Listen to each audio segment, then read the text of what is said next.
The struggle is real and sometimes seems impossible. I'm talking about the new widely used concept of forced distance learning. In order to even begin thinking about ways to make this process easier for your child, an experience that actually allows them to effectively learn, you must first understand the root cause of the struggle. Today, we discuss the 4 primary factors leading to mass academic regression and the solution to these challenges. Now, I'll admit, some are obvious, but one of them was shocking even for me as I unpacked countless interviews I've had with parents over the last few months. Welcome to this episode of Special Education Tips for Parents. The number one reason so many children are not successful with virtual learning is that they are unsupervised. For generations, children have been sent through a system that is filled with conformity, schedules, and very little time for independence. Then,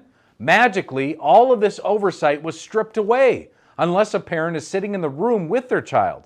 No one really knows if they have a different program up on the screen or are playing a game on a different device or in some cases, even napping. This is a little tricky from what I understand, but it requires a baseball hat to cover their eyes. Anyway, the online platforms are not built to keep tabs on 20, 30, or sometimes as many as 57 children at a time. Now, number 2, for the most part, the school system wasn't built around independent learning. Think about it. In every grade level, most schools still teach by having an educator stand in the front of the room and go through lesson plans every single day. Then, children are given worksheets or detailed homework instructions that leave little room for independent thinking or outside-the-box problem solving. Moving this exact model to an online format just isn't effective.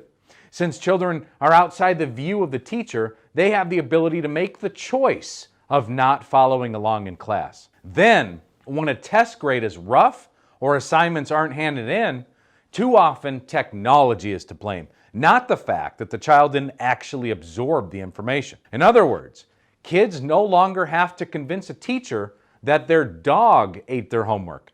They just need to say, well, I tried to submit it and something must have gone wrong. Third, districts try to fill the normal school day with stuff. This is the primary factor leading to many children seriously struggling with virtual learning that caught me off guard. Ever since I was introduced to this concept, I haven't been able to stop thinking about how true it is. Think about it. When classes went virtual, parents, children, and teachers were accustomed to the normal school day, which consists of a certain number of hours. So, as a result, they've done their best to fill the entire day with different Zoom meetings, independent work, which, to my point above, includes following specific instructions, or some PE classes. Most of the online tracking tools for this work is tough even for parents to figure out. I gave up on this after the first week. Luckily, my wife has more patience with this sort of thing than I do. Teachers are working all sorts of crazy hours just to attempt to communicate how to access the information, let alone how to actually complete schoolwork. And number 4, massive group sessions eliminate the possibility of questions. Now, my daughter is in a class of 57 children. That's 57 different ways of learning, 57 individualized personalities, most of which don't seem too comfortable asking questions whatsoever. The few who do ask questions are often the class clowns that thoroughly enjoy derailing the class in an attempt to get some laughs from their bored, frustrated, and lost peers. Even if a child does not have a learning disability, there's a 100% chance that they will not understand everything being taught. When children don't understand what's being taught and feel like they don't have the ability to seek clarification in the form of questions, frustration kicks in.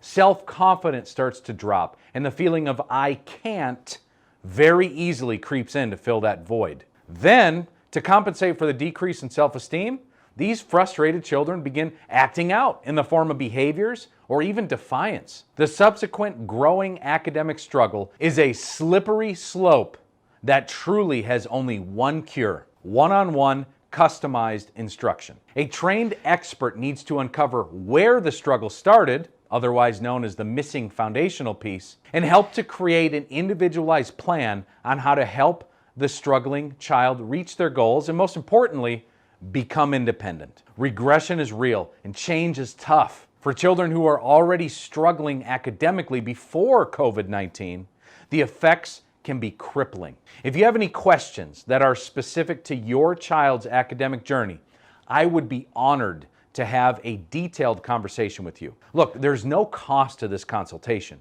but this allows for the opportunity to create a personal plan for your child. If you're interested, check the description of this video for a link to get started. Bottom line is you are not alone, and there are resources that can help quickly turn the direction of your child's education back toward one of excellence. From all of us at specialedresource.com, thank you for watching this episode of Special Education Parenting Tips. We'll catch you in the next video.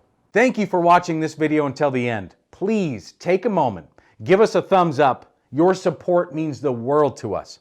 If there's a specific topic you're interested in, please leave a comment. Until then, enjoy these other videos designed to help parents navigate the crazy world of special education. Thank you.